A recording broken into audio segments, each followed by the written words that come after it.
Assalamualaikum warahmatullahi wabarakatuh. Halo, kembali lagi di channel Ramadan. Baik, kali ini saya akan menjelaskan penggunaan GIS. Apa sih itu GIS? GIS atau Sistem Informasi Geografis adalah sebuah teknologi yang digunakan untuk mengumpulkan, mengelola, menganalisis, dan menginterpretasi data geografis atau data yang memiliki komponen spasial. GIS memungkinkan pengguna untuk memahami hubungan dan pola dalam data geografis dengan cara yang tidak mungkin dilakukan dengan metode konvensional.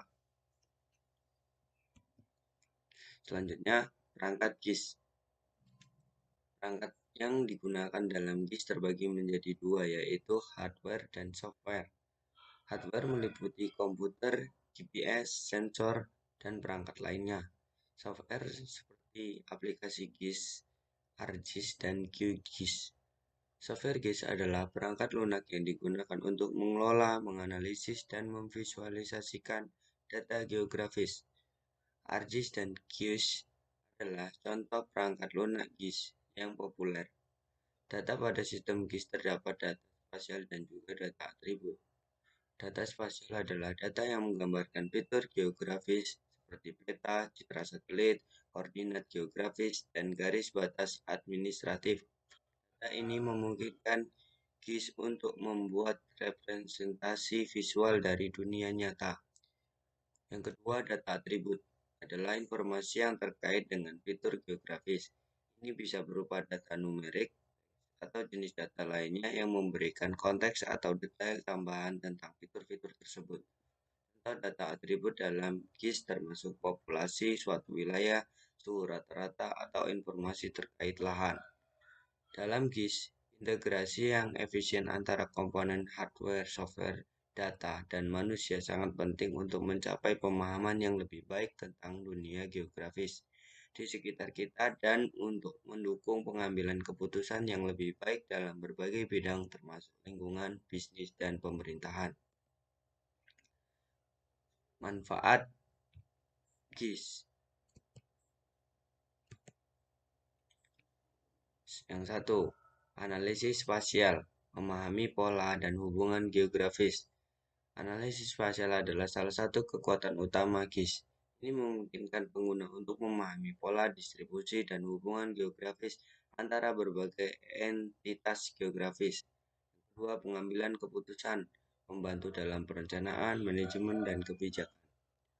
Digunakan secara luas dalam pengambilan keputusan. Ini membantu dalam perencanaan, manajemen, dan pembuatan kebijakan yang lebih baik karena menyediakan pemahaman yang lebih mendalam tentang data geografis. 3. Visualisasi. Membuat peta dan grafik interaktif. Salah satu fitur kunci adalah kemampuannya untuk membuat peta dan grafik interaktif. Ini memudahkan pengguna untuk memvisualisasikan data geografis dan hasil analisis dengan cara yang mudah dipahami. 4. Penghematan waktu dan biaya. Efisiensi dalam berbagai industri. GIS dapat menghemat waktu dan biaya dalam berbagai industri dengan meningkatkan efisiensi proses dan pengambilan keputusan. Dengan demikian, GIS bukan hanya alat teknis untuk mengelola data geografis, tapi juga merupakan alat strategis yang membantu organisasi dan pemerintahan dalam pengambilan keputusan yang lebih baik, efisien, dan berbasis bukti. Ini membantu dalam memecahkan berbagai masalah kompleks yang terkait dengan aspek geografis, kesehatan masyarakat, hingga lingkungan dan bisnis. Contoh penggunaan GIS, pemetaan epidemi, pelacakan penyebaran penyakit. GIS membantu pengumpulan, visualisasikan, dan analisis data penyakit. Ini membantu dalam pengambilan keputusan tentang pengendalian penyakit dan respons terhadap wabah. Manajemen sumber daya alam, pemantauan hutan, pertanian, dan air. GIS digunakan untuk mengelola pemantauan dan pelestarian sumber daya alam. Ini mendukung keputusan berkelanjutan terkait lingkungan dan pengelolaan sumber daya alam.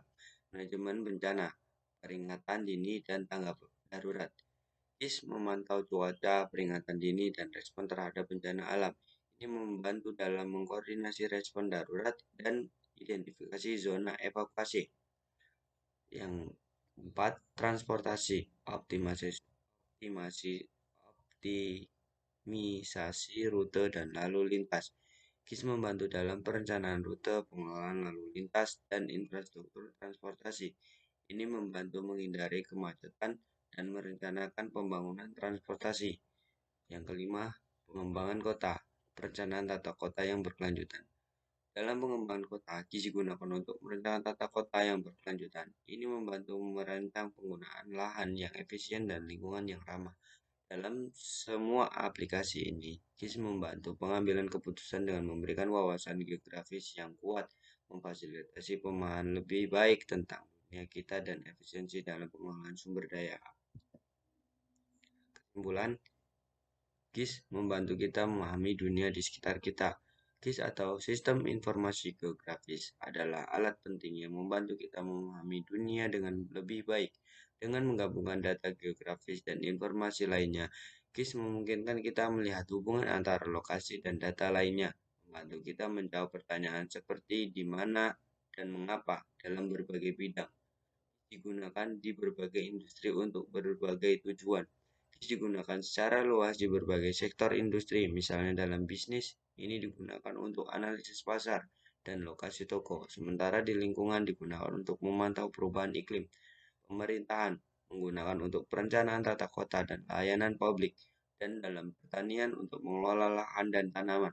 GIS juga bermanfaat dalam mengawasi sumber daya alam seperti hutan dan air, serta untuk memahami epidemi dan peringatan dini bencana. GIS terus berkembang dengan teknologi baru dan aplikasi yang lebih canggih. Terus berinovasi seiring dengan perkembangan teknologi. Teknologi baru seperti citra satelit berkualitas tinggi, sensor, dan algoritma analisis yang baru telah meningkatkan kemampuannya. Aplikasi GIS yang lebih canggih dan mudah digunakan terus dikembangkan, sehingga lebih banyak orang dapat menggunakannya tanpa harus menjadi ahli teknis. Ini menjadikan GIS sebagai alat yang semakin kuat dan relevan di berbagai bidang, membantu kita dalam pengambilan keputusan yang lebih baik dan respon yang lebih efektif terhadap perubahan di dunia. Thank you. Sekian penjelasan tentang penggunaan GIS dari saya. Kurang lebihnya saya mohon maaf. Assalamualaikum warahmatullahi wabarakatuh.